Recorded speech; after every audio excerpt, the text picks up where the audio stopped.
Hey, you getting a new Madden or not? Bro, come on, man. Madden every year. That's what I be on. When does it come out on the 22nd, right? Or Yeah, what is it? usually, yeah, it should be the 22nd. I just don't know if I'm gonna get it for PlayStation or if I'm gonna get it for my fucking PC.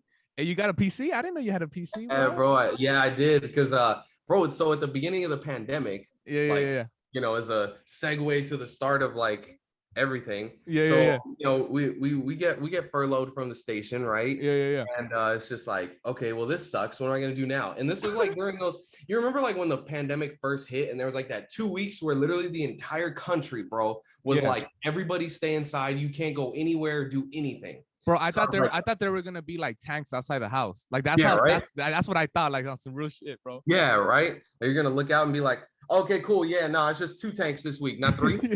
Yeah, bro. Simpler Everyone's on times. lunch break. Yeah, Um, yeah, bro. yeah. So I was like, I was bored, bro. So I think honestly, like a lot of people that I know turned to Yeah, video games yeah, and they dog. turned to like Twitch streaming, bro. Yeah, yeah, And like yeah, that was it. So I was like, okay, cool. So I started with that.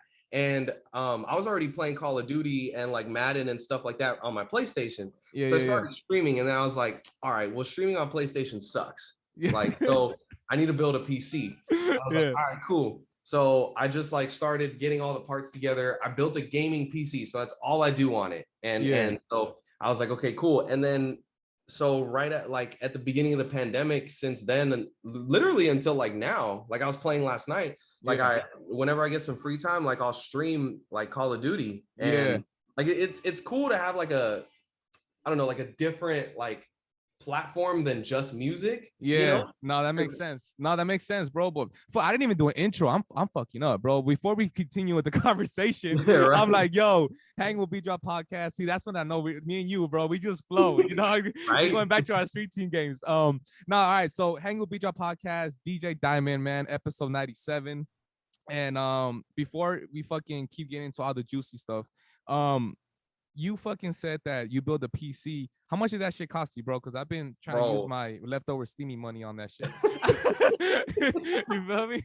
Yeah, so like I was on a budget, but I was like, okay, well, like I'm gonna have to front a little bit of money, but if I can then like start streaming and get some like consistent viewership and then make a little bit of money, eventually like it'll pay for itself. You know what I Yeah, mean? yeah, yeah, yeah, yeah. So I budgeted myself for everything, including the monitor and stuff, because I didn't even have a monitor for Windows, like because all I had was Mac before. Yeah, yeah, So yeah. including the monitor, I told my homie that like builds PCs. I was like, all right, bro, I want to spend 1,500 for the whole thing. Yeah. So I was like, all right. And so he like put together a bunch of different pieces and told me to order this and that and whatever. And with tax and everything, it came in a little bit over, just under like 1,700. But like, Yeah. it's cool, bro. Like it's been working out super solid as like a streaming PC. And I already had a camera Yeah. from my ESPN job that Yeah. that I turned into like my webcam. So I'm using my Canon instead of like actual webcam. So it's like good Yeah. quality. Yeah. Yeah. Yeah. Yeah. Um, and it's been cool, man. It's fun just because like there's people that will watch the stream that don't know that like I'm an actual DJ because they just see me on Twitch, right? Oh yeah, and they'll And just be so like, oh, like you just use DJ just for the fuck of it, like yeah, that's how yeah, they yeah, think. yeah, yeah, Yeah. yeah. Which is cool because it's like it's a different like perspective that people have of you. And Yeah. like so like my Twitch is like DJ Diamond TV, but like I don't post any DJ stuff and I don't really DJ on Twitch at all. Like Okay. I just have it mostly for like video games and like just Yeah. chatting and stuff like that.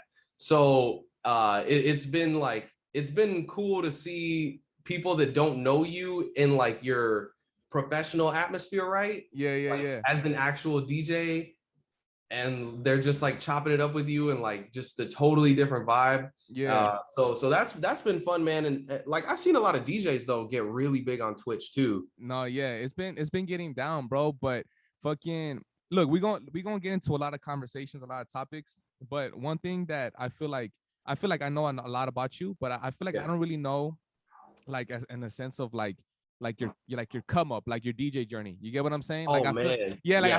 I feel like we talk so much about sports and we talk about like a lot of dope shit. I feel like you and I Yeah. always could just go into just many conversations, but I kind of wanna well, first off, bro, thank you for being on the podcast.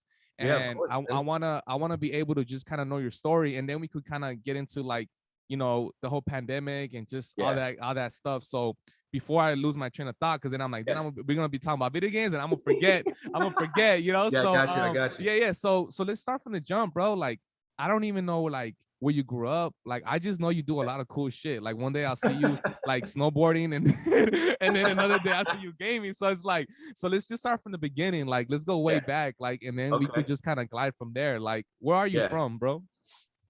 So I was actually born in the Valley, bro. So I'm like an LA kid, born and raised, but I was born in Tarzana, so kind of by Northridge. So like Yeah. from the Valley. And it's crazy. So like I'm a 91 baby. And so I was born in 91, and I was born in Tarzana. And for the first few years of my life, we lived in Northridge Oh shit. until the Northridge earthquake, bro. Oh, that was in 4, 94. I believe. 94. Yeah. Yeah. Yeah. And like it's crazy because we were like in the epicenter, like in Northridge right then and there. And Yeah. it literally like destroyed our house. And so from like, so the earthquake, like I was like 3, 4 years old at the time. So like I Yeah. don't really remember anything except for the fact that like I just remember like the house was shaking really bad. And then like we had to get in the car and leave. That's really all I remember about that night. It was pretty Yeah. crazy. That But is long story crazy. short, like we I guess my parents tried to go back to the house and see what they could like salvage after the fact, like the next day or whatever. But like the Yeah. house is pretty much like completely just gone. That's And crazy. so it was like, damn. So after that, we moved to like Pasadena for a little Yeah. bit, in a little apartment there. And then a couple of other spots just kind of like bounced around until my parents kind of figured it out. And then we moved to Glendale. Okay. And that's kind of like where I've been ever since. The earliest days that I remember growing up was in our apartment in Pasadena, which was cool, but it was like there wasn't like, it was just go to school and then come back home, because like Yeah. we were still trying to figure everything out. So I wasn't even like at that school in Pasadena for more than like 2 years. So it's like, dude, like I'm always like moving to a different school and like making new friends and like just bouncing around. Yeah.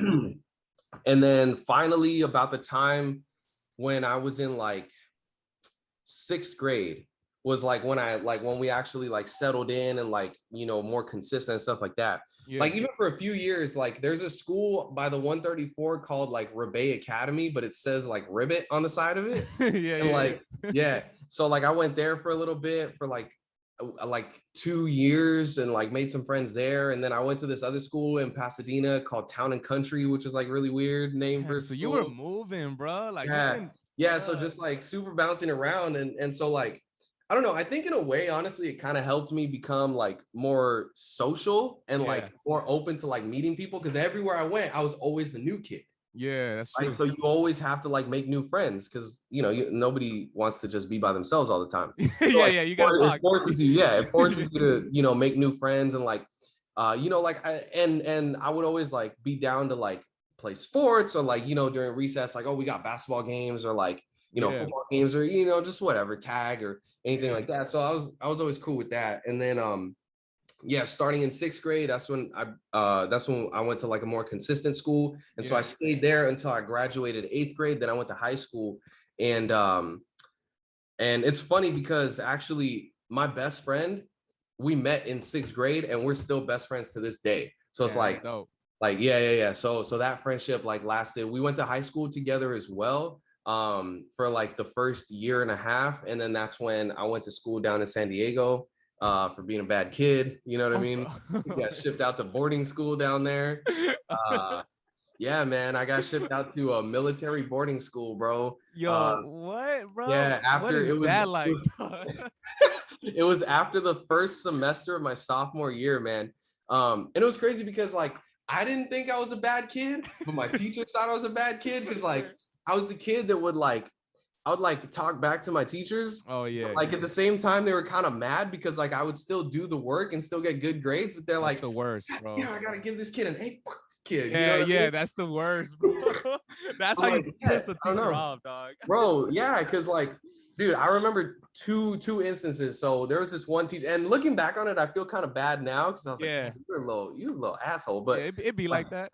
Yeah, but at the time, like I remember there's this one teacher that she used to teach us history, and I was not into history, man, like at all. So I was like, every single day I would walk into class. Her name was Mrs. Tally. And I'd be like, Mrs. Tally, this class is boring. Can we do something different? Can we not learn history today? Can we watch a movie? Can we go outside? And she would just kind of laugh it off and be like, no, we have to learn today.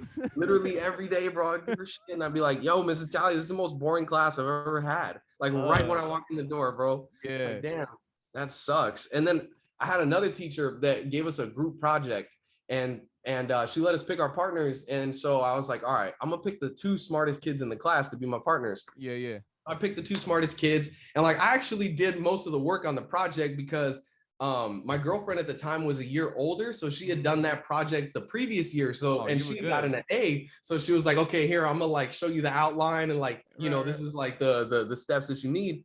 So I gave it to my partners, whatever. Long story short, the teacher gives us an A on the presentation, but she went and asked my 2 partners. She was like, hey, did he do any of the work, or did you guys do everything? Like behind my back, bro. I'm like, hey, you're doing you dirty, dog. You had the outline, bro. What do you mean? And she gave me a B, bro. That's she gave me a B. The bro. other 2 people an A. I was like, man. And after that, my parents shipped me out, bro. They shipped me out to Army Navy Academy down in Carlsbad, bro. Bro, what is that like, dog? Like what like I'm man. like, what was that, bro? Like how was that like? You feel me? Dude, it was very different, bro. So like so we had dorm rooms, we had roommates, you have like a military schedule, bro. Like you literally have people yelling at you every morning to get up. So we would get up at 5 a.m. You would go for a beach run. So you'd have to run on, because our school was literally on the beach. So we'd walk down to the sand and you'd have to run on the beach. It was like a mile there, a mile back. So we'd get like a 2-mile run in. And then you by that time, it was usually like, if you were fast, you could get it done like, 5:30-ish, whatever. If you were slow, like 5:45, whatever. And then they tell you shower, shit, shave. So you have to go hit the showers and then shave and then, do whatever you got to do to get ready. And then at 6 o'clock was breakfast. From 6 to like about 6:45, you could go down and eat breakfast, which was always terrible. It was like, honestly, cereal was the best, bro. Cereal is the best thing to eat because like you could either get in line for like the mystery breakfast of the day that you don't know where it came from, you know what I mean? Yeah, bro, you're looking at it, you're like, is that thing moving, or I don't know what that is. Or you could just go to the cereal and you're like, all right. So you would do the cereal, you would get the apple juice that was like a little sour. You're like, damn, this has been here a couple days too long. Sick. All right, dope. Yeah. So water it is. Dope. And then 7 o'clock, they would do, it was called morning formation, which was like a morning assembly where you all have to line up in like your squads and your companies or whatever. And then it would read off like announcements for the day. And then you go to school, bro. And you would go to school and do your regular classes until like about 2. Then from 2 to 3 was like, they called it like a tutoring hour, where like if you needed extra help in any of your classes or like you weren't doing well, whatever, you go back to that specific class and they tutor you for like an hour. Then 3 o'clock would start PT. So PT stands for like physical training. So you were going down to the weight room, or you were going to do cardio or some sort of exercise. Like you had to, they even had like different areas. So like if you wanted to do like more like aerobics type workout, or like, like with like less weights, but more like resistance bands, or like like cardio, jumping jack, shit like that, you could go to that area, or you could just hit the weight room and just lift heavy.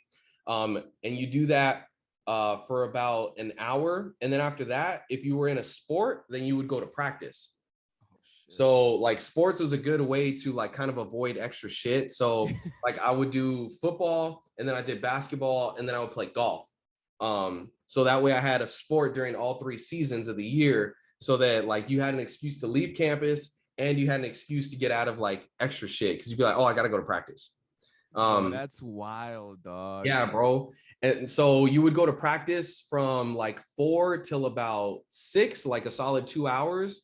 And then at 6, you would go to dinner. And then you would have dinner from 6 to about 7:30. Yeah. And then come 8 o'clock, it was either so instead of detention, when you got written up, you had to do this thing called tours. And it was basically you had to march silently for an hour in a big ass square, like just doing one of these, like in a big old square in front of the school. And like everybody, like, so if there was like, yeah, if there was like 30 people in tours or in detention, all of you guys would just get in a single file line and just march for an hour silently while they're watching you. It's like, Yo, that's damn, bro. wild, bro. Yeah. So you would do that from 8 to like about 9, and then from 9 to 10 was like study hall hour. So if you had really shitty grades, you would have to go to the like the auditorium, and they would have everybody in there just doing their homework. If you had good grades, you could go back to your room and do your homework for that hour. And then after that, it was shower, shit, shave again if you wanted to, but lights out at 10 o'clock. And they would come by and do like a bed check every single night, make sure your ass is in bed with all the lights off, not fucking around. There was never like any time, like any leisure time at all. Nah, bro. The only time that you really got free time was during the 3 to 4 hour if you didn't need like extra help and you had good grades before like PT started and you didn't have to go back to a different class, that you had that hour. But I mean, that was pretty much it. Because if you weren't in a sport, then you had to do more PT. So it was like it just kept you going. Yeah. It just nonstop. Yeah. Oh, that's fucking crazy. And it was like that every single day. Every single day. See, like I never knew that was like a thing in high school like that. Or maybe like I don't remember, but like in high school, like I could just that's some crazy shit. That's wild, bro. Yeah, bro. So is that what made you want to play ball? Like, did you already have an interest in playing? I know you said you like sports, when you were younger, but like is that what you were kind of like, fuck it, I'm gonna just play ball just to kind of like do something besides stay back? So you know what? It's actually funny. So in like middle school and like junior high, I actually played basketball there, and I played like Pop Warner football. Oh, okay. So like I would play for the city of Glendale for football because I always loved football growing up as a kid, and I always wanted to play high school football. I just never thought it would be at a military school. You know what I mean? I thought it would be like normal. Yeah, your cards were held different. Yeah. I thought I drop a pass. It's like, damn, hey, pick it up. Don't drop another pass. Not fucking go over there and give me 30 push-ups. You know what I mean? Like, come on, bro. Fuck, man. But so basketball and football I always liked. The thing that changed when I got to military school was like, so my parents or my dad specifically like always put me in golf because he played golf, and so he always wanted me to play golf. Yeah, I didn't really like golf. I was like, dude, this is boring. This is for old people. Like this is like slow. It sucks. I want some action. That's why I love football and basketball, because it's way more fast paced, right? Yeah. But then when I got to the military school, so I could play basketball and I could play football. So basketball was during the first season like of the year, and then basketball was during the second season of the year. The thing was that third season, like towards the end of the year, it was either baseball, which I wasn't really good at, or you could do like some of the field stuff, or you could do golf. And I was like, well, I don't like golf, but I'm good at it. And I've been playing for like a long time, so fuck it, I'll play golf, like whatever. And the cool thing about golf was like I found out that the golf team actually spent the most time off campus because of the fact that our school had a baseball field that was also our football field. So like the baseball team would go to practice and you would just go to the field. So you never really got to leave. But obviously the school doesn't have a golf course. So to practice, we would have to leave the school every day to go to the local golf course in San Diego to practice. And then, between the drive time and everything like that, we would get to eat dinner out. Like we wouldn't have to go back and have the shitty mess hall food, bro. So fuck it. Might as well golf. It worked out. I was like, all right, golf it is, baby. Tiger Woods, what's up? Come on. So then like after, like what was life after that? Like after I'm assuming like, was it 4 years, right? It's still the same process as a regular high school year. So like after the 4 years, like what happened after that? Bro, so like the first I remember I like didn't get a haircut for like 6 months, bro, because over there you had to have your head shaved all the time, right? Like the longest you could have your hair was a 2 all the way around. Oh wow. So you couldn't even have like long hair. And they would always like inspect that everything. So like I grew my hair out. I wore like ankle socks because we couldn't wear ankle socks either. Like they would check your socks. They had to be long. Did everything that like I did everything that I was. Yeah, everything I wasn't allowed to do, like stay out late, like not give a fuck about curfew, like none of that shit, And it was cool, man. So like that summer, right after I graduated, I ended up getting a job for the summer in construction. Okay. I needed money, so I was like, okay, cool. So I was an iron worker actually. So like I was back in Glendale, living there, but then my job was in City of Industry, and so I would make that drive every morning, which I was already used to waking up early, but that was like fuck, man. It was a lot of work. Have to be there at like 7 a.m. So 7 to 3, whatever, working construction, doing that. And I did that for the whole summer. And then I was like, all right, construction's not for me, bro. Yeah, this just ain't it. Still weren't built for that. Yeah. Hey, shout out to the people that are, bro. Everybody who that's watches this that are in construction, shout out to you, homies. But Yeah, that ain't me. I ain't about that life, bro. I hear that, bro. My back was hurting every night. I'm like, hey, man, so yeah. So I did that for the summer, and it was cool money though, for sure. Yeah. I was like, damn, this is dope money, but dude, you earned every penny of it, bro. Yeah. So after that, I was like, all right, well, I guess I got to go to college, right? Yeah. I was like, dude, more school, huh? I hate it. So I went to college for a little bit, and it was crazy because so at that time, like I was 18, and so like me and my homies were, we were going out to like clubs and stuff on the weekends. And one of my homies had become cool with like a promoter in Hollywood. His name is Iggy Sparks. Okay. And so I remember one time my one of my best friends, he hit me up and he's like, hey, Iggy's looking for DJs from the Glendale area. He's gonna do like a one-time special event in Glendale. Are you down? And I was like, I'm down, bro. I've never DJed a club before, but I'm down. So before you started doing the clubs, not to cut you off, were you already doing were you already interested in the music shit? Like how did that come about? Like that music part of it. So the reason that I even started DJing was back when I was in 7th grade, bro. Yeah. Me and my friends went to our very first, like what you would call like a dance party, right? Like there's just music and a DJ. Like there's no like bounce house, there's no like, face painting, none of that shit, right? And it was at a warehouse and there was no chaperones, there was no adults. Okay. So we went and like, there was like girls there and stuff like that. And we wanted to dance, but the DJ was playing some whack music and wouldn't take any of our requests. Like at that time we were listening to hip hop. We were doing like Usher, was like one of the hot songs. Get Low, Lil Jon, like those were all like hot songs at the time. Like I know those are still club bangers now, but that's when those songs were that's the peak, like the prime. That was the peak when those songs came out. So we're listening to like all that, and I just remember like he was playing like all this like rock music and stuff like that. That I was just like, bro, like we can't dance to this. Like, what is this? And so I remember the next day, like the next time we were all at school, we were all talking about like, yo, that party could have been super dope, except the DJ sucked. So I was like, okay, I'm going to be the guy. Like, at the time, I thought that I was taking one for the team because I was like, all right, I'm going to give up dancing with people so that I could be the guy that plays good music for everybody. Little did I know that, like, you're not taking one for the team. You're actually the cool guy at some parties. You know what I mean? But, so I went home, bro, and I begged my parents. I was like, yo, and like, they're not into music at all. Like, they come from a very, like, traditional job, like, type of setting, right? Okay.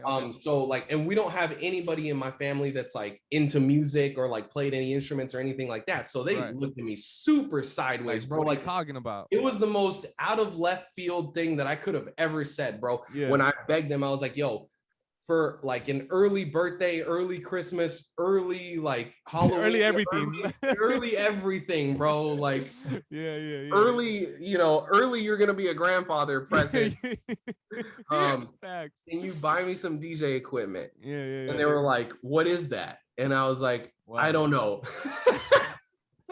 I just know you need it. I had no idea what I needed. So my dad was like, all right, fine. Well, let's call up some places. And bro, this was like before the internet, really. So we had to go into the yellow pages, bro. Wow. So we had a big ass phone book.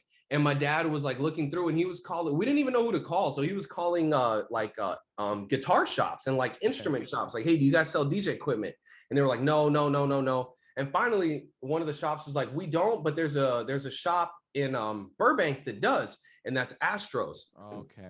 Which is where I still get my stuff to this day, some of it. Crazy. That's crazy. And I Yeah, mean, it's so pretty. I mean, it's pretty cool that your dad kind of was doing that too, though, right? Like that he was kind of like, fuck it. I mean, if you like yeah, it, he took the initiative because I didn't know what to do. And like, bro, he like does like when he would take me to school, bro, he wouldn't even listen to music radio. He was like listening to AM like talk radio, like the news, like yeah, KNX 940 was like his like that's what he would listen to, bro. that's So crazy, and that's. I mean, that's yeah, fucking wild, bro. When you think about it it, is. the fact that you started having a passion for music, the fact that it wasn't surrounded at any time in your house, bro. Like Nah, bro. that's wild.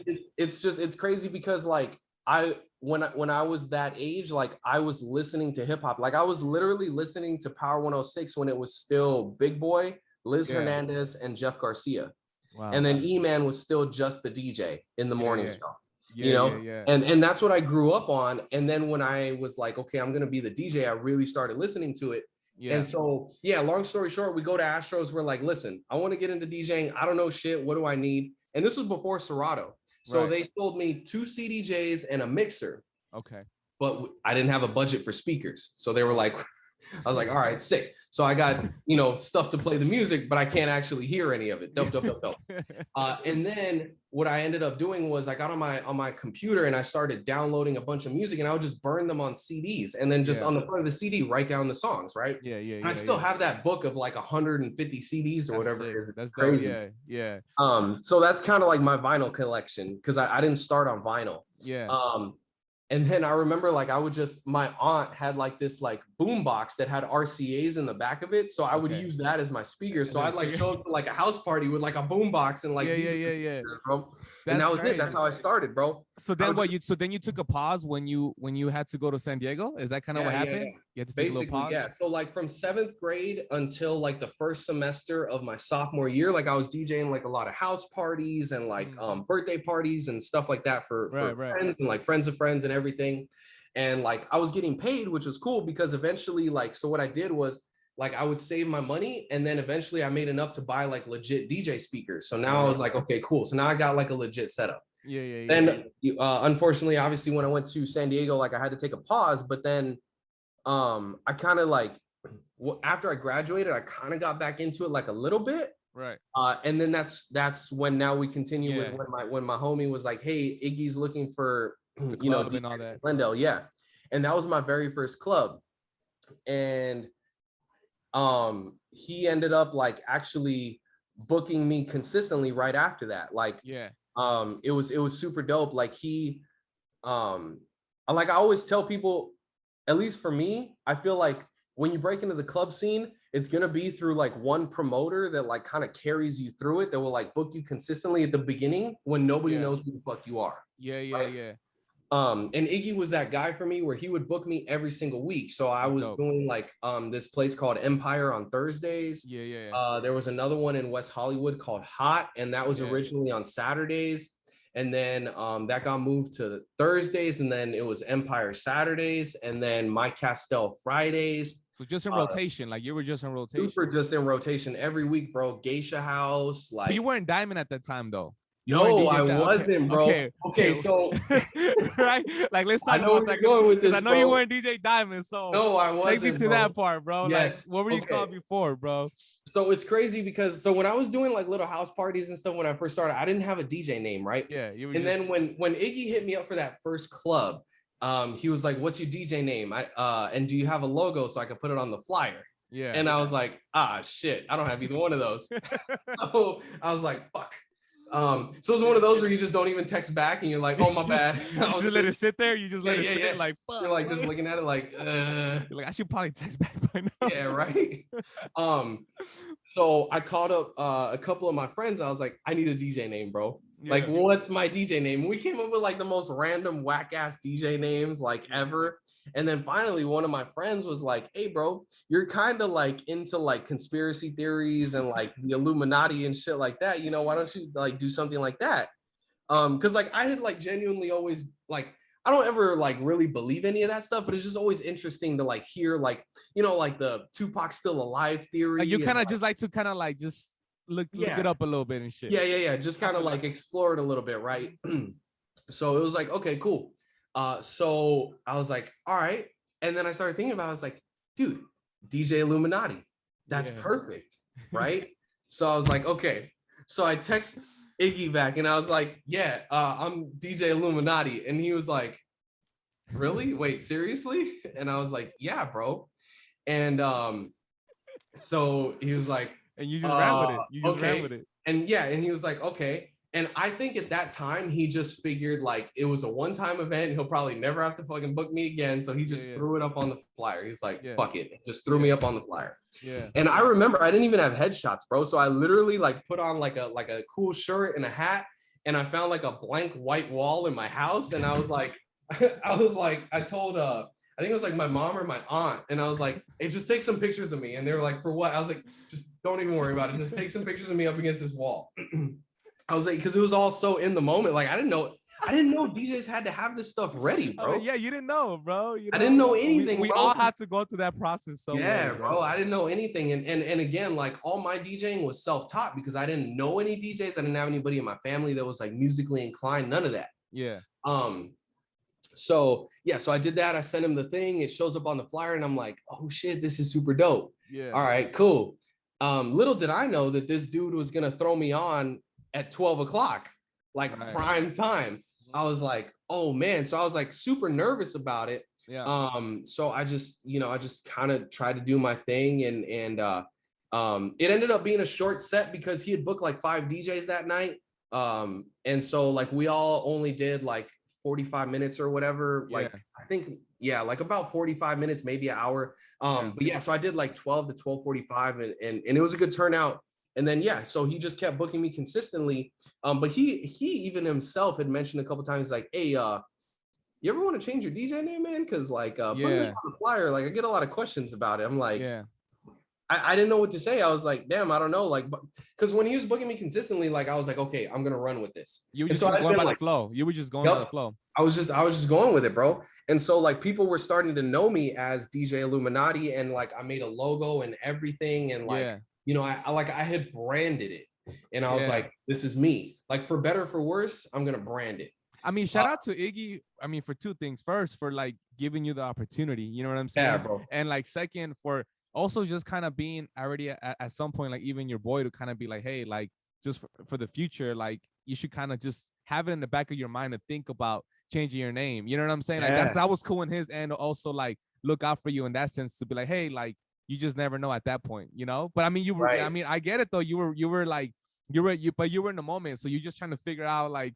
how to kind of run with it. You know what I'm saying? Cause you were branding it. So, cause I remember when I met you, you were Illuminati. You know what I'm saying? Yeah. So, okay. So then you just kind of ran with it. Like you just kept doing the gigs and stuff like that. Yeah. So I kept doing gigs, and like, you know, when you're like young and you're fresh, it's like, it's Hollywood, and it's like, okay, bro, this is dope. Like I'm DJing Hollywood every single week, like multiple nights a week. Like, and you're still pretty naive about the situation, bro. You think like, oh, this is going to blow up to like something big. Right. And like, you know, even to like a certain extent, you start to think like, oh, somebody big is going to like walk into the club and hear me, and then they're going to sign me or some shit like that. Right. Yeah. And then you realize like, nah, that's not going to happen. And so, you know, as you kind of like mature, and I had been doing that, like, and it was fun. Don't get me wrong. I got a million stories, bro. Some of the best, like 4 or 5 years of my life, bro. Yeah. But you know, as you like kind of mature, you're like, okay, what's the next step? I love DJing, but like I'm playing I'm kind of stagnant. I'm in the same spot, just playing the same clubs in a rotation every week. So what's next? Like, where's the longevity? Because I started looking at it, I was like, okay, I can't be doing this when I'm like, you know, 30, 40, like at the same spots, like forever. Like, what's the next step? And at that time, like Iggy would occasionally also book Power 106 DJs as like special guest DJs for, you know, the club. Right. And so it was like that's how I met Inferno, Charisma, PJ, Vic One. Yeah. Like because when he would book those guys, I would open up for them. And so I would just like talk to them and stuff like that. And then it kind of just hit me one day. I was like, yo, like radio, there's like some longevity. And this was like back then, keep in mind, like before streaming services and all that. So like radio was like big. Radio was like where you got your new music from, right? Like that's where you would debut albums and stuff like that. So I was like, okay, how do I get to Power 106? Right. And I literally had no idea really. And then I remember, I think I talked to Inferno or Vic One, and they just kind of casually mentioned something about Street Team. Mm-hmm. So I was like, okay, cool. And so I just went on the website, bro. I went to Yeah. power106.com and I went to where it says jobs and I clicked on that and I got lucky and it said that there was an opening, like they were hiring for Street Team. Yeah. So I applied. Yeah. Didn't hear shit. Yeah. I Yeah. like Yeah. sent in my resume and everything, and Yeah. I was like, damn, bro, okay, well, this sucks. And then like I would just start Googling like other places that I could DJ at. And then it actually I just but through Google, bro, and like the endless like Google searches, I stumbled upon Okay. Scratch DJ Academy. Right. And so I kind of looked at it and I looked at the roster and I saw like, oh, Mr. Chalk teaches there. Okay, that's super dope. Oh, DJ Yeah. Revolution teaches there. Oh, that's pretty dope too.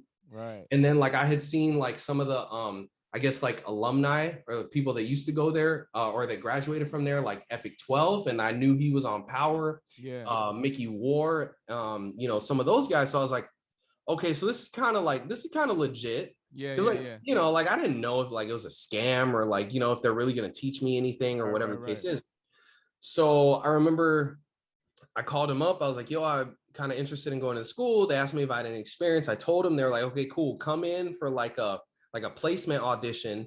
You'll do like a 15-minute set. We'll listen and then tell you like where you should start at or like what level of class you should be in. So I went and it was Mr. Chalk, bro. And I was like, oh fuck. All right. Like I knew who Mr. Chalk was, bro. Yeah. And I was like, okay, so he's gonna like, and he was literally just standing there, bro, watching me DJ for like 15 minutes. And like I remember at the end of the set, he was like, okay, before I tell you like where you should go, he was like, tell me what your ultimate goal as a DJ is. Like, is this just a hobby you want to get better at? Is this like something you want to make big? Is this just something that you're just kind of doing for fun? Like, what is it? And I was like, honestly, man, I want to be you. Like, I knew that he was on Power. Like, I knew that he was a beat junkie. I knew he was a big time DJ. I was like, honestly, man, I want to be just like you, bro. Like, I want to take it to that next step. I want to be on Power 106. Like, I literally told him that. He's like, all right, I'll help you. And he, like, it was super dope, bro. Like he placed me in the classes. I would go every single week to the classes. And then like before class and after class, like he would spend extra time with me. And like he would always tell me like, okay, bring me a Power 106 demo. Bring me a demo that you can turn into them and I'll listen to it. And literally for weeks, bro, like every single week I would bring him a new demo with new music and new transitions. Wow. And he literally just like coached me through all of it, bro. That's so sick, bro. It is. And so I remember I applied again. I was like, okay, cool. So I applied for Street Team again, but this was like a year after the first time I applied. Yeah. I didn't hear shit again. Yeah. But like, I really wanted to like make it on my own. Like, I didn't want to ask like for help. I didn't want to like, you know, none of that. Right. So I was like, okay, cool. And so I just like kept going to Scratch, kept turning in demos to Chalk, and he would listen and more feedback, this and that. And then I was like, okay, I'm going to apply one last time. And then if not, I had applied to a radio station in Vegas. Oh, wow. And Vegas had actually called me back and they were like, yeah, we're down to hire you. But the thing was that I had to be a Vegas resident. And I wasn't against doing that because one of my best friends had actually already moved to Vegas because he went to college out there. He went to UNLV. Okay. So he had a spot out there and everything. And he was like, yeah, bro, like you just be my roommate. So like, you know, I kind of had that, but it was still like the whole process of like picking up my whole life and like moving it to Vegas. Right. Where I was kind of like, all right, like I'll do it if I have to, but before that, let me apply one last time to like the radio stations here in LA. So I applied to Power again. I applied to Kiss. I applied to Amp. Like I applied to all of them. And I finally got a call back, bro. I got a call from Gabby. Yeah. Shout out to Gabs, man. Shout out to Gabs. And at the time it was Gabby V, bro. And I would listen to her like Friday nights, I believe it was. And so I remember she was like, yeah, we'd like to bring you in for an interview. I was like, oh shit. And I literally will never forget the day that I got that phone call, bro. I was in the car on the way to the OC fair. Wow, man. And I remember thinking like, oh fuck, this is it. Like fuck, dude, it blew my mind. Yeah. So we set up an interview time. I show up to the interview, and it was with her and Diana. Yeah. Um, and for those people that don't know who Diana is, Diana Jason was the director of marketing and promotions at the Right. station. And she was like the head of like all of that. So, and then Gabby was obviously at the time manager for Street Team. Yeah. I remember I didn't hear anything for like a week and a half, maybe 2 weeks. And I Yeah. was like, oh man, maybe they just picked somebody else, something like that. Cause I remember there was other people in the lobby, bro, when I was waiting Yeah. to get called in for my interview. So I knew I wasn't the only one. Right. So I just sent like a little follow-up email to Gabby. I was like, hey, Gabby, it's been like almost 2 weeks since the interview. I just wanted to follow up, wanted to see if you guys went in a different direction or, Right. if Right. you're Right. still interviewing, whatever the case is. At that time I was kind of like, man, I probably didn't get it, whatever. Yeah. And I didn't hear back for a couple of days. So I was like already like my mind had already shifted, like, okay, I'm probably gonna have to take this Vegas gig if I want to Yeah. keep DJing and whatever. And I was like, damn, okay.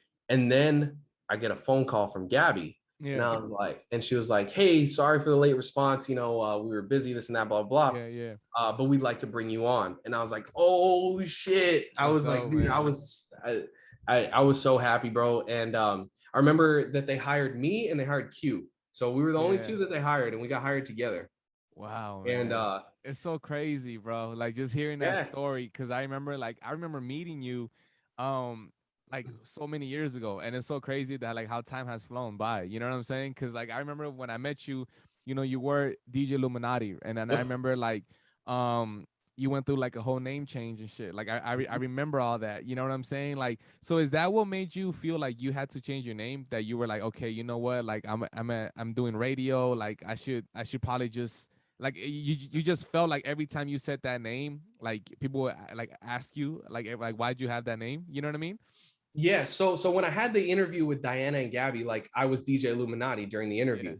Yeah. And Diana kind of asked me about it, and I kind of gave her the response of like at the time, I mean, to a certain extent, I do still kind of have the mindset, but I understand where she was coming from, being like, you want to be professional, whatever. But in that interview, I kind of told her, well, honestly, like as far as like all the clubs and stuff, like people really know me for better or for worse. And the way that I see it is like any publicity is good publicity because they're Right. talking about you.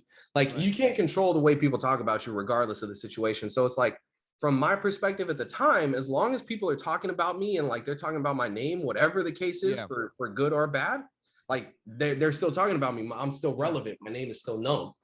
And so after I got officially hired, it was actually Diana, bro. Diana is the one that told me to change my name. Yeah. It was like 3 weeks after I got officially hired. I had done like a few events or whatever the case is, but I hadn't mixed yet. And so Diana, I remember I was leaving for an event. And right before I was about to leave, Gabby was like, hey, do you have a second before you leave for the event? Diana wants to talk to you in her office. I was like, oh shit. Am I about to get fired already, bro? I've only been here 3 weeks. What's up? Yeah. Yeah. Yeah. I swear it wasn't me, man. Yeah. I didn't clog the toilet, bro. Yeah. Type Yeah. vibe. So Yeah. she calls me in and she's like, hey, so I want to have a conversation about your DJ name. And she didn't flat out tell me to change it, but like in so many words, she basically told me to change it because she was like, honestly, I'm not telling you to change it, but just realistically, like I could never put you on air here and I could never book you for like the bigger gigs that we do here at Power with that name. She's like, so I'm not telling you to change it, but if you don't, just know that like I could never do any of that for you. Like opportunities would be like Yeah. left on the table at that point. Yeah, absolutely, 100%. Yeah. Yeah. And so I was like, damn, all right. And she was like, so it's up to you, but if you want to change it, let's set up a meeting with E-Man, and you guys can kind of brainstorm and come up with some ideas. Yeah. And so I was like, okay, yeah, for sure. Like, I mean, my goal was like, I want to be on air. Like, I want to be an on-air DJ. I want to be like at big clubs and big gigs and like all that kind of stuff. So I was like, yeah, whatever you need me to be, man. So like a few days later, had a meeting with E-Man and he brought in Yessie. And so we kind of like had a little brainstorming session, whatever. And it was just one of those things where like we were bouncing names back and forth, and one thing led to another, and I had like a little pre-written list of names that I thought was cool. Yeah. And Diamond was on the list because I wanted to So what I had noticed about all you guys, like when I was like first in the building, was like every time I would see you guys like walking up and down the hallways, everybody would call you by your DJ name, right? Like nobody Yeah. uses their government name in the Yeah. building. Yeah. So like, like you, for example, like, To be like beat. yeah, To be yo, like beat. beat or beat Yeah. drop or like Yeah. whatever. Like they'd see Yeah. you walking down the hallway. So I wanted a DJ name that like could also sound good just as a name, like Yeah. as like a regular name. I know what you mean though. Like you wanted something because even for me, like, well, my name is Brian, but every time I've always decided about a DJ name, I always wanted the letter B on it, just because I Yeah, always like people being like, "Hey, what up, B?" Like, "Hey, yeah, what's yeah, up, B?" So I've always yeah, liked that concept of having that. So I completely get what you're saying, But yeah. yeah, I mean that's cool from E from Yes and like even D to kind of like try to help you mold you Oh into yeah, becoming a DJ of like of just of constant work. You know what I'm saying? Like yeah, that's yeah. pretty cool. When you think about it. You know. Yeah, it's something that like I'll always look back at them and be like, yo, like you guys really honestly looked out for me when I was like the newest kid on street team. Yeah, like you said, it's cool for like for trying to get like help from other people, because you're walking in there like not knowing anybody. It's a whole new Yeah, experience. You're just like, all right, like fuck it. But that's yeah. cool, man. Yeah, I remember. I will never forget when I met you, bro. You were DJ Illuminati, and then you went to Diamond. But one thing about you, bro, about your character, and one thing I've always said is like I always enjoyed working with you. Because it's always like I feel like I don't know if it was because of where you went to high school, but but like I feel like you go about your shit. You know what I'm saying? Like you always work Yeah. hard. Was that something that you wanted to like? Is that something that you said when you got hired of just being like, yo, just have good work ethic, or do you feel like that's something that you kind of maybe low key did get from high school? Like just being on it. Man, honestly, I don't know Yeah. where like so my mom is a workaholic, bro. Like my Right. mom works 24/7. Like I remember when we would go on like family vacations, she would still bring work with her and like Right. work on the vacations and shit like that. So I remember like I always saw her working. But then like I'll be honest, man, when I had those first few jobs as like a construction, I was working and then I was a gardener for a little bit. Wow. And like some of those, like, nah, man, I like that. I think it was those jobs that like I knew that I was over those jobs before I even started them. Like I was literally just in those jobs for the money, right? Like, That's like a beautiful way of putting it. Like that's perfect. Like you were over it before you even started it. yeah, bro. But I needed money. So, Yeah. like, all right, fine. I guess I got to be a gardener. Yeah. And Fuck like, it. so I would go and like, I was a gardener for a company and we would have like apartment buildings that we would take care of and whatever. And then, like I say, I did construction for a few different companies and all that, et cetera.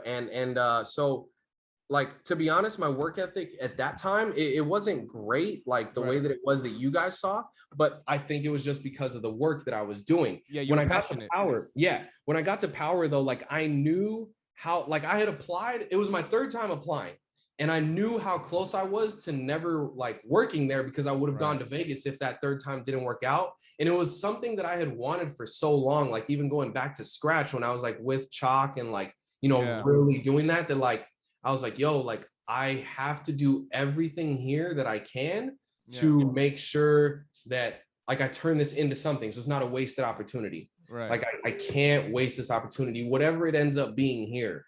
Yeah. Um, and so like I just came in and I was like, yo, like I gotta bust ass. I gotta like do anything and everything, bro. Like I remember how when I first found out that like last minute shifts were like through email and like Yeah. everybody would like respond right away. I was like, Yeah. yo, all right, I gotta be on top of it. I gotta be on top of it. And like Yeah. I would pick up every extra shift. Like people call out, I'm down to cover you. Like Yeah. everything like that. So I think that was really what it is just like when I realized when you get one of those opportunities in life, right? When you really get an opportunity to do something that you love to do Right. and you get paid to do it, bro, like you Yeah. can't ever waste that. You can't ever take that for granted because you never know, man. That could be like a once in a lifetime opportunity. Yeah. No, that's facts, bro. No, that's well said, bro. Because it's like I feel like you're only gonna work on something hard when like you really enjoy doing it and you're passionate about it. Yeah.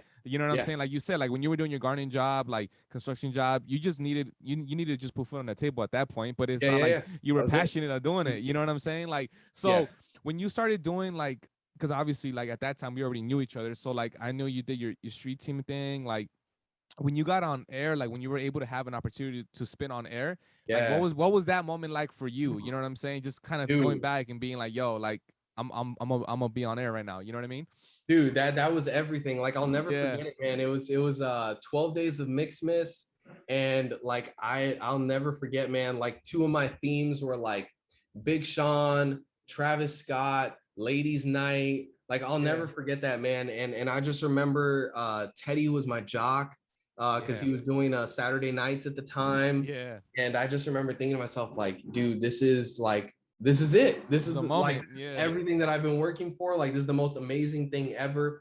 And like the crazy part about it too was like what I liked, and I think what really helped me a lot too was the fact that like when I was on street team, like I did the street team thing, and then I remember like working a lot of shifts with Precise, and then I was there at Precise's very first on-air shift. So like I literally saw that like you bust your ass and you work, and Yeah. then you can actually make it. Yeah. You And so I saw it. saw him and I saw Teddy because when Yeah. Teddy was still on street team, he wasn't doing any on-air stuff when I first got hired. And Yeah. then they gave him the weekend spots, right? Like Yeah. the Friday, Saturday nights. So you kind of Um, saw the process of how it works, pretty Dude, I much. did, bro. Like I Yeah. saw Precise, I saw Teddy, I saw you, I Yeah. saw Medic, I saw Q, like I saw all you guys. And Yeah. so I was like, just stay the course, keep working, like just keep Yeah. pushing, keep Yeah. pushing. Yeah. And then eventually you get there. And I did. And like, dude, DJing on air for the first time, like I was so nervous. I've never been more nervous, like about, and usually I'm like really good about that kind of stuff. Like in sports, I was never nervous. Like, Yeah. you know, like when I was in basketball for high school, like we made it to the state playoffs and everything like Wow. that. Like I wasn't nervous. I was excited, but I wasn't nervous. You Yeah. know, for football, we made it to playoffs as well. I wasn't nervous, Yeah. all that kind of stuff. But this, bro, this was a different level of Yeah. It's like, different. dude, this is it. Like, this is literally like your dream. Yeah. And you know, I just remember I was nervous, but once I got the first couple transitions out the way, Yeah. I was like, all right, let's just rock. Let's just have some fun, you know, just Yeah. like any other DJ set, you know. Yeah. And it was cool. And I just remember when it was over, I was like, I just kind of sat in the mix room and I was like, dude, Just like letting I it just kind sink of in. looked around and yeah, I just let it sink in and I was like, this is it, man. Like Yeah. I did it. Like I was live on LA radio Yeah, on Power man. 106. Yeah. Like for even if it was only like 2 people listening, bro. But I remember I was Yeah. doing the midnight to 2 a.m. slot. So Yeah. I don't know how many people were listening, but I just remember thinking, like, dude, this is amazing, bro. Yeah, And bro. it just that motivated me to work even harder again Yeah. to continue to get on air spots Yeah. and you know all that kind of stuff. You know what's crazy? I'm thinking about even now, like the fact that you said you applied 2 times and you didn't get the job. I'm like, yo, it's kind of, I think it's kind of good that it didn't happen that way. Cause I'm also thinking, like, what about if you didn't go into scratch? You know, if you got hired at Power before you went into scratch, Yeah, you know what I'm saying? So I feel like even that was helpful to even mold you to be prepared for that moment. Maybe you 100%. you know what I'm saying? So it's like, I just thinking about it now, I'm like, yo, that's actually like good that you went to scratch and just be able to have a few more reps in you to be able to have that moment. You know what I'm Yeah, saying? Like no, it's really dope. 100%. Yeah. 100%. Like I always look back at that and I use that as an example when I tell people like I'm one of those people that I believe everything happens for a reason, even if in the moment you don't understand what the reason is. It's Right. like in those moments of me applying, like I didn't understand, like, yo, man, like I have a pretty solid like club resume and stuff like that as a DJ. Yeah. Like, how come I'm not at least even getting a call back? Yeah. But I look back on it and I'm like, yeah, bro. Like Worth it. realistically speaking, if I had gotten hired the first time I applied, I honestly I wasn't ready for that, bro. Yeah, man. And the other thing about Scratch too is like I was on the street team at Scratch before I got hired at Power, obviously. Right. But like I had some sort of street team experience. Like I knew the Yeah. basics of a street team and what they do, and like you know you pack up the equipment and you drive the cars and go to Yeah. events and this and that. Yeah. So like 100%, like without Scratch, I would have not have been ready for any of that because just the way that like some of the things that Chalk taught me about how to mix. And it's one of those things where when you don't have somebody like listening to you and giving you feedback and you're just kind of like on your own, Yeah. you don't notice a lot of the things that you're doing. You know what I mean? Yeah. There's nobody to point some of that stuff out. So Yeah, 100%. You're absolutely right. Where it's like in the end, it worked out better that way, even though it Yeah. was the longer way. Yeah, exactly, bro. Like, nah, yeah, because right now when you were talking, I'm like, yo, I remember you even telling me, like, yo, I was part of the street team at scratch. And I'm like, yo, like, all that maybe even made your resume even look better the third Yeah, time you applied. You get what I'm saying? So yeah, that's dope, man. That's good because, like, that's good for people to kind of listen and be like, hey, man, it might not happen the first time or the second time, maybe the third, fourth, fifth. But if you stay the course, good things will happen. You know what I'm saying? yeah, Like, that's 100%. dope, man. And, like, so, I remember you got some spots to do on air and all that, but fast forward, the pandemic happened. You know what I'm saying? Like, which is crazy. Like, what was Yeah, that experience, in a sense for you? Like, kind of like, what was the process of how you went with through the pandemic? bro. So like honestly, I couldn't believe that it was a real thing. Like I Yeah, thought I was gonna wake up one morning and somebody's gonna be like, haha, just kidding, everybody yeah, go back to yeah, normal. yeah, Because it's so crazy to think like, bro, how is this real life right now? yeah, man. Like you walk outside and the streets are empty, bro. There's Yeah, nobody out. And you're just like, what? And you go to a restaurant to get food and they're like, oh, it's like curbside pickup only, right? Like I yeah, remember the very first time like I went to a restaurant, I went to go pick up ramen and they were like, oh, okay, cool, like place your order and then go wait in your car and we'll bring it to your car. But when they yeah, brought it to the car, they just like put it on the ground by the trunk and then they leave and then you get out and then get it. And this yeah, was like during the very beginning when like there wasn't a vaccine, there wasn't any of that, so everybody's like super like whoa, yeah. It's you very know? on edge. Yeah, Yeah. So like I said, during that first 2 weeks when literally the entire country was on lockdown and we weren't allowed to leave the house or do anything, that's yeah, when I started getting into gaming because yeah, obviously like you can always game. yeah, And so that's how that kind of came about. And I just remember seeing like, okay, now DJs are jumping on Twitch and that kind of stuff. But I remember like I tried doing like a couple of IG live streams to DJ and whatnot. yeah, Honestly though, it wasn't super my thing yeah, because I'm used to DJing in front of a crowd. yeah. It's And tough. you get that feedback. So it was very different. And to be honest, it's kind of hard, right? Yeah, it is. To Yeah, yeah, DJ for yeah. people that you can't see and you can't really interact with and Because like we're yeah, so you used to make, energy. We're like energy right. driven. Yeah. Yep. Like I need that. I'm one of those DJs that super feeds off the energy of the crowd. Right. Right. If Right. you give me good energy, then the more energy you give me, hands down, the better DJ that I am. I Yeah. I, Yeah. I know that about myself. I see that about myself, and I've always been that way. Yeah. And so yeah, kind of went through that whole thing. And realistically, like at some point, I started thinking, like, yo, man, like, is my DJ career over? Yeah. Like, am I gonna have to go and get like a regular job? Because you start thinking about it, and you're like, okay, if and when they start to open back up, it's gonna like the order that it's gonna go in is like essential stuff first, like supermarkets and restaurants Yeah. and all that kind of stuff, health services, whatever. Yeah. Dude, clubs are at the bottom of the list. Like we don't need clubs in Yeah. society to survive, realistically speaking. Right. You know, they can wait to open those back up because like I said earlier, that's just like an excuse to spread COVID, man. Like everybody's all close together in the same spot. Right. Right. Right. Right. So um I remember contemplating like for a long time, like, damn, am I really gonna have to get another gig? And so like I work at ESPN as well. And even that, it was like one of those things where, bro, there was no sports.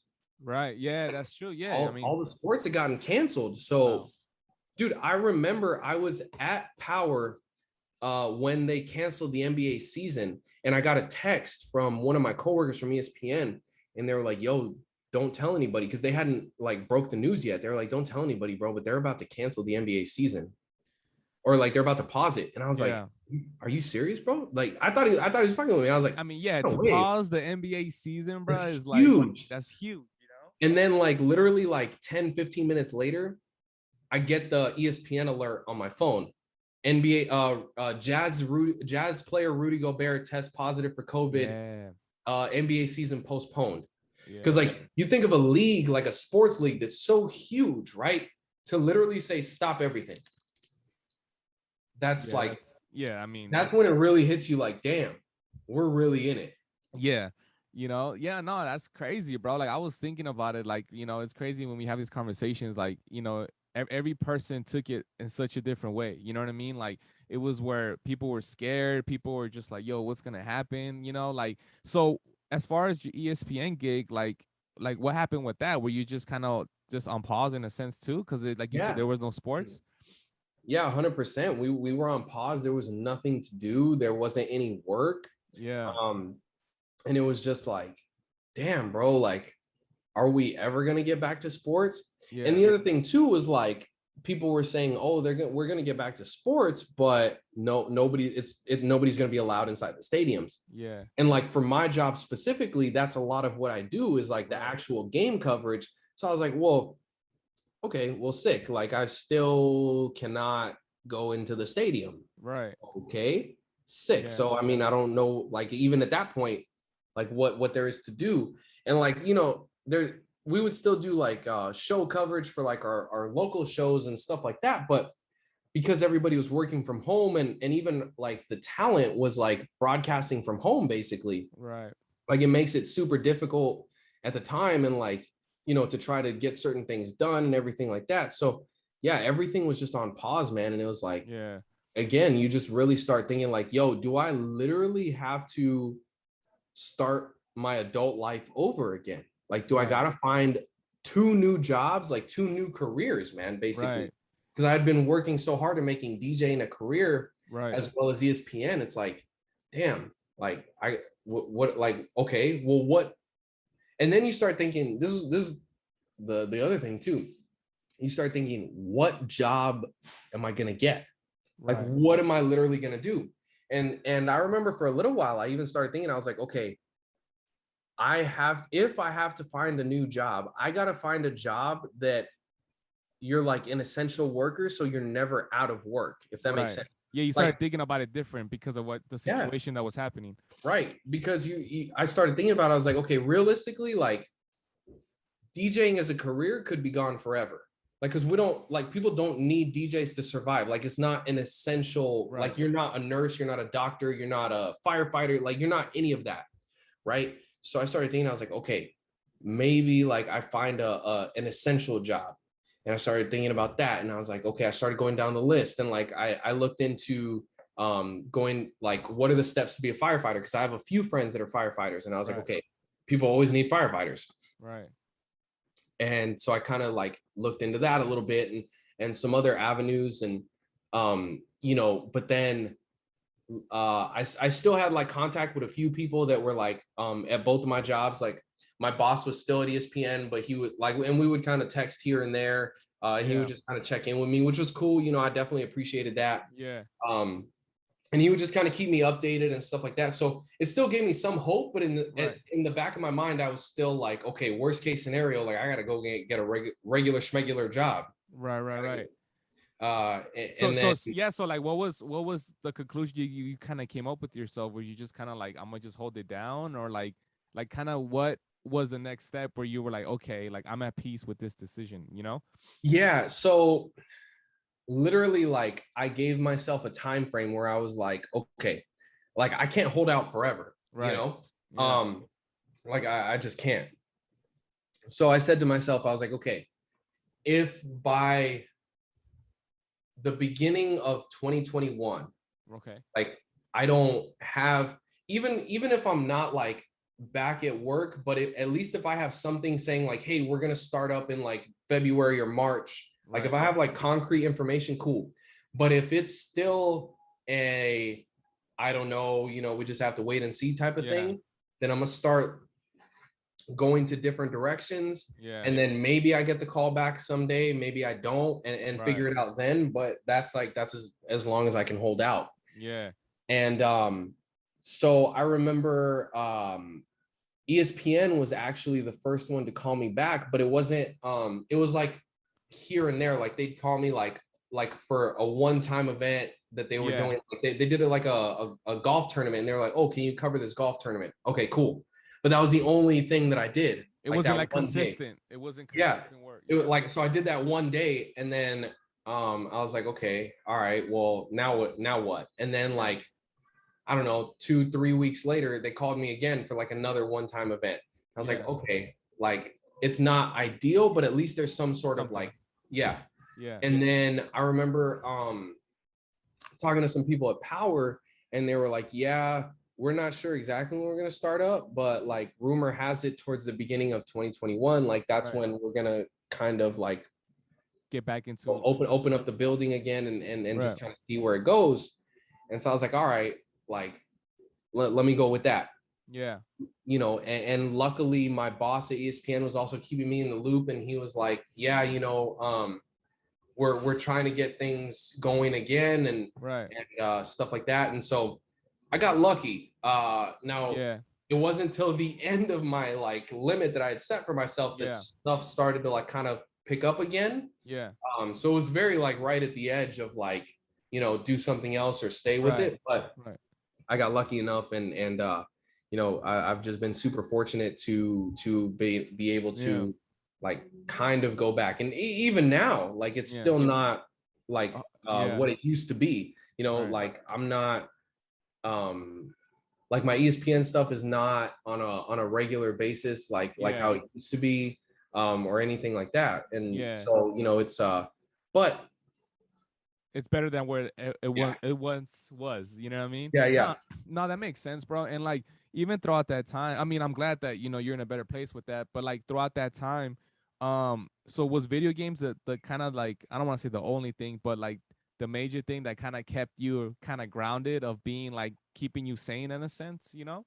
Yeah, it was crazy, man. Like I would always like I would always play, and like people would pop into the stream, and like I'd play with my friends, and I would stream with my friends because a few of my friends were streamers as well. And then I think like the streaming community kind of like, because there was so many people that got into streaming at that time, like regardless of what you were streaming, like I knew, like I say, DJs that were streaming, I knew people that were streaming video games, I knew people that were streaming like just like talk segments, like stuff like that. But because we all came into it like so new, because we were just kind of forced to, like everybody just was like super cool and like kind of like took care of each other in a way, and like community based, like very just helping each other out. Everybody would kind of like support each other. Like I'd pop into some people's streams, like I would pop into Gabe's stream and be like, yo, what's up? You know, I'd see Precise streaming, like, yo, what's good? Q was streaming for a little bit, like my other homies, you know, stuff like that. And like just kind of pop into those streams and really support them, and you know, they would show me love and stuff like that too.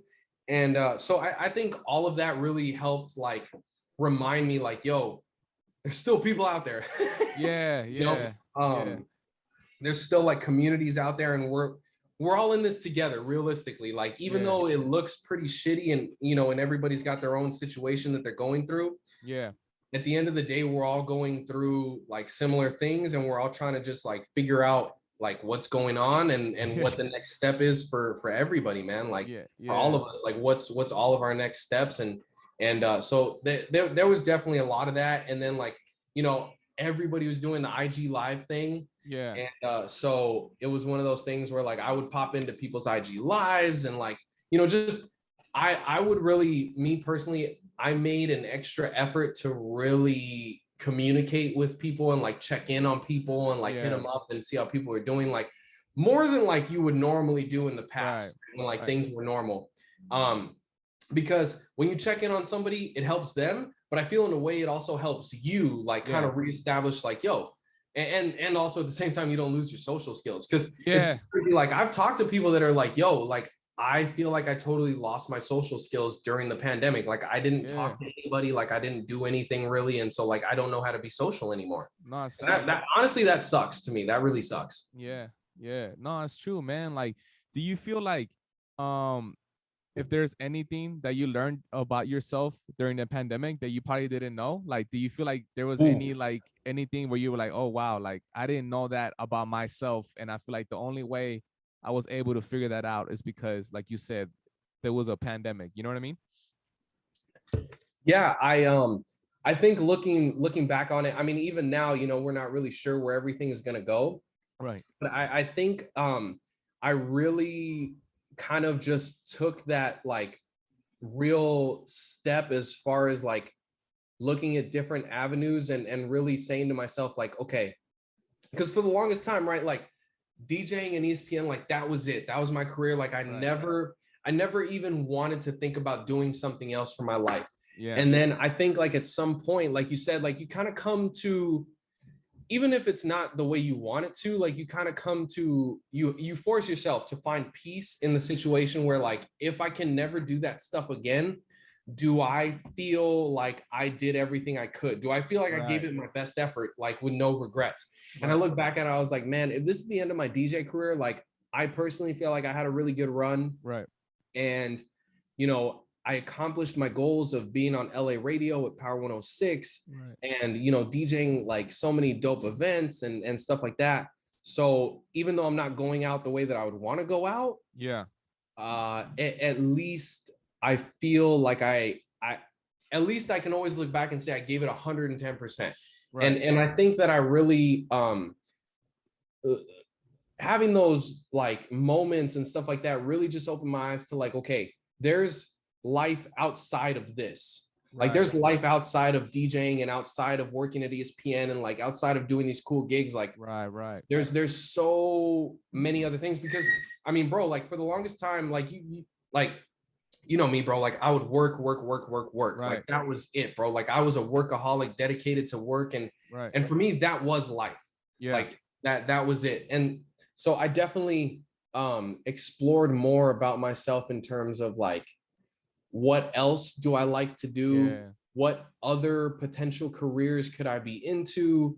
And really just saying to myself, like, take a step back and like, I really learned to look at the bigger picture of things and be like, you know what?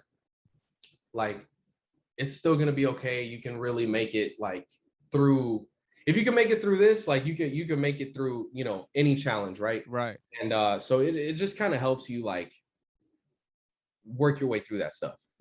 No, that's awesome, man. I appreciate that answer, because it's like I feel that, you know, this was like we were forced to be in this pandemic, right? Like I feel like we would have never like had this self-talk and self-growth, because we're like, nah, we're busy working. Like we gotta grind. We gotta, you know, hit those milestones. You know what I mean?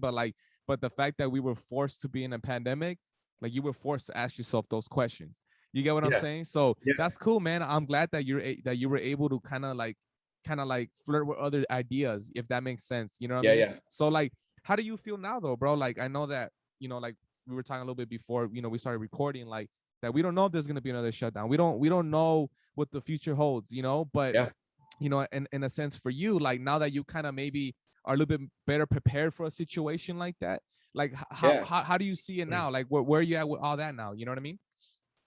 Yeah, so it's crazy. I've kind of come to like the appreciate every day like there's no next day, right?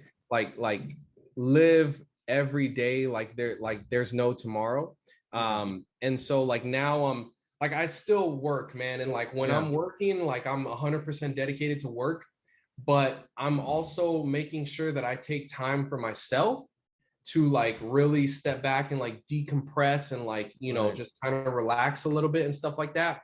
Because at the end of the day, I feel like, okay, if there is another shutdown, like there's nothing we can do about it, but just mentally, like you want to like at least be in a good space where it's not like, where it's like, oh fuck, what am I gonna do again? Like, you know, shit, like, you know, you start thinking like the worst thoughts, and it's like, nah, man, like you can make it through it. Yeah, it's gonna suck. Don't get me wrong, like it's gonna suck. But you like there's still another side to it. Like you can make it out the other side, and you can really like get through it. You just have to mentally like prepare yourself. And so like now, you know, like, dude, when I first started Power, like me taking a vacation was like unheard of, bro. Like I would never take a vacation, like especially like an extended vacation. But now it's like I'm doing that kind of stuff, like you know, I literally just went on vacation a couple weeks ago for like 5-6 days or longer, or whatever it was.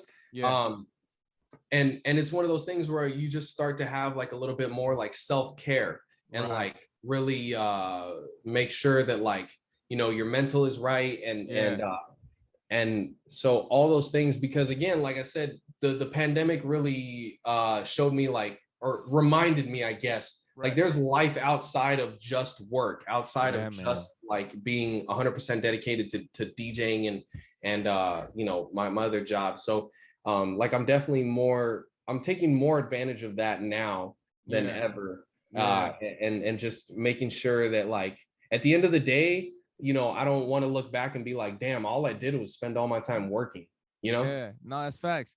Damn, bro, that was like fucking well said, bro. Like, you know what I'm saying? Like that was like perfect, man, because it's like you said, bro, we're not accustomed like that. You know, like you said, your mom was a workaholic. Like you only know what you know, you know what I'm saying? So we're gonna implement that with the stuff that we do. You know, you're never in the present, you're never in the moment. Like I feel like that's something that I'm trying to get better at now, with being like, all right, be in the moment, just focus on what I'm doing and then deal with it after, you know? So before we finish, like two more questions. One is like, is there any maybe any goals you got going on, or you kind of maybe haven't thought that far ahead? You feel like you're in the moment right now, or do you feel like you're kind of starting to be like, okay, like this is what I see long term with music, or just long term and just you as a person, you know? Yeah, you know, it's crazy. I always have like two perspectives on things now. Okay. It's like, so I have my take everything one day at a time, but towards a bigger goal. If that makes sense. Like I still I have like long-term goals in my head, but I'm still like, I still take every day as a new day and accept like the new challenges and new opportunities and things like that. And like I won't like I won't not take opportunities because of the bigger picture, thinking like, oh, if I take this, like instead of going straight to like what I want, it's gonna like take me this way. Like, not take the opportunity, because you never know where it's gonna lead, right? So yeah, I mean, there's definitely goals. Like I would love to be back on air at some point. And that was another thing, man. Like growing up, it was always power, right? But like now I've learned, like, dude, it's cool. Like if it doesn't work out, you know, at power, like maybe it works out at a different radio station, or, you know, whatever the case is, like, or somewhere else. So I would love to be back on air at some point. I think that that's like a goal that I'm working towards to happen sooner rather than like super long term. Yeah. You know, and I think that like as far as my other job, like I would love to sort of get into the TV side of things. You know, over there, I mean, like, bro, you know, I love sports. So like, you know, if I ever had an opportunity to make it to the TV side of things over there, like that would be absolutely incredible. So I think that one is like a longer term goal. But so those are kind of like the two. Like I have like a shorter term goal, which is back on radio, like back on air consistently. And then my longer term is like TV for my other job. But you know, who knows? Like opportunities present themselves every single day. And I'm not against like exploring other ideas now because of the pandemic. Like I think I've really built up the like, okay, let's take that risk, let's take that opportunity and see where it goes. Before I would have been like, nah, because I don't think that's gonna lead back to like being on air, or like I don't think that's gonna lead back to radio type thing. Now it's like, oh well, fuck it, let's find out. Yeah, that's dope. No, like you said, like before you were so goal driven that like if it didn't match with that single goal, you didn't want to do it. Compared to now, you're kind of like, hey, if it makes me possibly even a better person, or it might make me more creative, why not do it? You know what I'm saying? So that's dope, man. No, that's sick, man. And last question, you know, you mentioned sports, and bro, for anybody that knows, you and me, we'll be talking sports for hours. You know what I'm saying? So you know, so my question for you is like, if the Bengals are playing the Rams, who you going for, bro? That's what I want to know, because you know when I met you, I know you were a big Bengal fan, and that surprised the fuck out of me, because I don't think I ever met anybody that liked the Bengals. And I was 100%. Like, yo, I think I even came home and was like, yo, Dad, I met a Bengal fan today. Like, this is crazy, you know? Because you know, I feel like I never met a Bengal fan, but I know that, you know, when Rams came to LA, you know, you started rooting for the Rams, you know, but it's like, do you still root for Bengals, or like, of course, bro, like what we looking like right there? You know what I mean? Like, what do you do there? You know? Listen, like I think at the end of the day, man, like the Bengals have my heart, but the Rams got the wallet. Yeah. Well, because like, okay, so like in my other job, you know, the Rams are one of our partners. So like Right. I cover Rams games and stuff. So I always tell people like, oh, you know, I gotta support the Rams because they pay the bills, right? Yeah, So yeah, yeah, it's yeah, yeah, yeah. like I'll tell you this much. Like if the Rams were to like leave LA, like I would not be a Rams fan. Like I would not follow them. You're like, hey, bills gotta be paid. Yeah. Oh, the Chargers are staying. All right, I'm a Charger fan. What's up, baby? You know, like Oh man, that's hilarious. that's how it goes. But no, man, and you know, now the Bengals got like a good quarterback. We hope, you know, he can stay healthy. Joe Burrow, because you know how much I had a problem with Andy Dalton, bro. Like, Oh, you know, I know that you like every time we talk, like you will always find a way to talk about Andy Dalton, bro. Like I know that, dude. That guy is man. the worst quarterback of all time. What do you think about Bengals? You think Burrow's gonna like hold it down? Like I know he got hurt, so I mean that's very unfortunate. But I mean I'm sure he's gonna come back healthy. I don't know if he's playing any preseason snaps or anything like that. But So no, they haven't put him in any preseason games. I don't think they will because they don't want to risk it. Yeah. But I honestly believe that he's a franchise quarterback, bro. Because like I would watch the games last year before he got hurt, and dude, he was slinging it, bro. He has a really strong arm. He's athletic. He's mobile. Bro, he had a couple 500-yard games if I remember correctly. So it's he can rack up the yards. It's just the team was ass realistically. Man.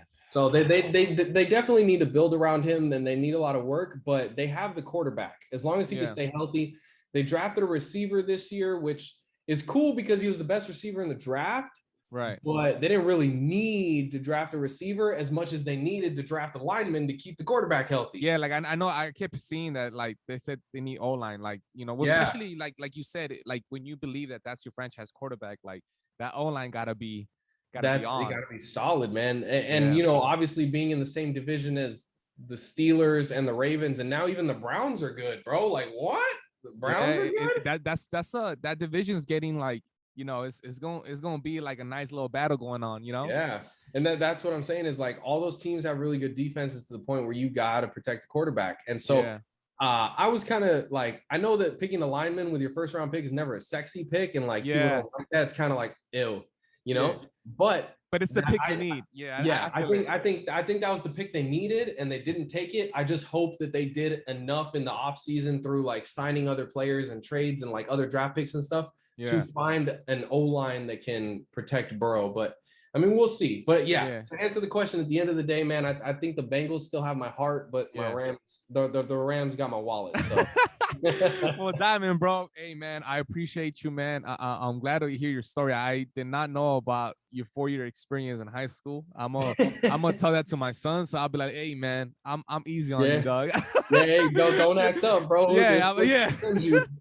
Yeah, dog. But I appreciate your time, Diamond. Like for real, bro. Like I think this episode's gonna help a lot of people. And yeah, man, thanks, bro. Appreciate you, dog. Yeah, appreciate it, bro.